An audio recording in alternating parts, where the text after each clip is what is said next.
नमस्कार, निष्कर्ष भारत देख रहे हैं आप और मैं हूं आपके साथ अनुष्का। एससी रिजर्वेशन में कोटे में कोटा मंजूर। सुप्रीम कोर्ट ने अपना 19 साल पुराना फैसला पलटा, कहा राज्य आरक्षण में सब कैटेगरी बना सकते हैं। राज्य सरकारें अब अनुसूचित जाति यानी एससी के रिजर्वेशन में कोटे में कोटा दे सकेंगी। सुप्रीम कोर्ट ने गुरुवार को इस बारे में बड़ा फैसला सुनाया। अदालत ने 20 साल पुराना अपना ही फैसला पलटा है। तब कोर्ट ने कहा था कि अनुसूचित जातियां खुद में एक समूह है, इसमें शामिल जातियों के आधार पर और बंटवारा नहीं किया जा सकता। कोर्ट ने अपने नए फैसले में राज्यों के लिए जरूरी हिदायत भी दी है। कहा है कि राज्य सरकारें मनमर्जी से फैसला नहीं कर सकती। इसके लिए 2 शर्तें होंगी। पहली, अनुसूचित जाति के भीतर किसी एक जाति को 100% कोटा नहीं दे सकती। दूसरी, अनुसूचित जाति में शामिल किसी जाति का कोटा तय करने से पहले उसकी हिस्सेदारी का पुख्ता डेटा होना चाहिए। फैसला सुप्रीम कोर्ट की 7 जजों की संविधान पीठ का है। इसमें कहा गया है कि अनुसूचित जाति को उसमें शामिल जातियों के आधार पर बांटना संविधान के अनुच्छेद 341 के खिलाफ नहीं है।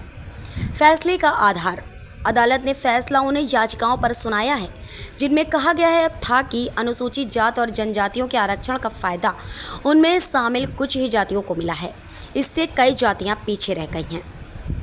फैसले के मायने, राज्य सरकारें अब राज्यों में अनुसूचित जातियों में शामिल अन्य जातियों को भी कोटे में कोटा दे सकेंगी।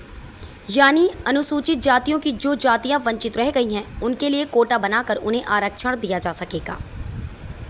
मसलन 2006 में पंजाब ने अनुसूचित जातियों के लिए निर्धारित कोटे के भीतर वाल्मीकि और मजहबी सिखों को सार्वजनिक नौकरियों में 50% कोटा और पहली वरीयता दी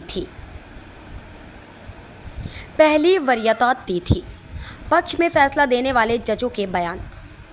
CJI DY चंद्रचूड़, सब क्लासिफिकेशन कोटे में कोटा आर्टिकल 14 का उल्लंघन नहीं करता, क्योंकि सब कैटेगरीज को सूची से बाहर नहीं रखा गया। आर्टिकल 15 और 16 में ऐसा कुछ नहीं है जो राज्य को किसी जाति को सब कैटेगरी में बांटने से रोकता हो। एससी की पहचान बताने वाले पैमानों से ही पता चलता है कि वर्गों के भीतर बहुत ज़्यादा फर्क है।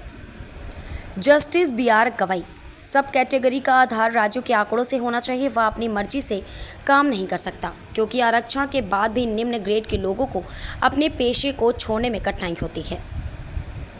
आर्टिकल 341 आरक्षण का आधार है। जस्टिस गवई, इस जमीनी हकीकत से इनकार नहीं किया जा सकता। SC ST के भीतर ऐसी कैटेगरी है जिन्हें सदियों से उत्पीड़न का सामना करना पड़ता है। सब कैटेगरी का आधार यह है कि बड़े समूह के अंतर्गत आने वाले एक समूह को ज़्यादा भेदभाव का सामना करना पड़ता है। जस्टिस गवई BR अम्बेडकर ने कहा कि इतिहास बताता है कि जब नैतिकता का सामना अर्थव्यवस्था से होता है तो जीत अर्थव्यवस्था की होती है। सब कैटेगरी के परमिशन देते समय राज्य केवल एक सब कैटेगरी के लिए 100% आरक्षण नहीं रख सकता। जस्टिस शर्मा, मैं जस्टिस गवई के इस विचार से सहमत हूं कि SC ST में क्रीमी लेयर की पहचान का मुद्दा राज्य के लिए संवैधानिक अनिवार्यता बन जाना चाहिए। खबर हमारी, निष्कर्ष आपका। ऐसी ही तमाम खबरों के लिए देखते रहिए निष्कर्ष भारत।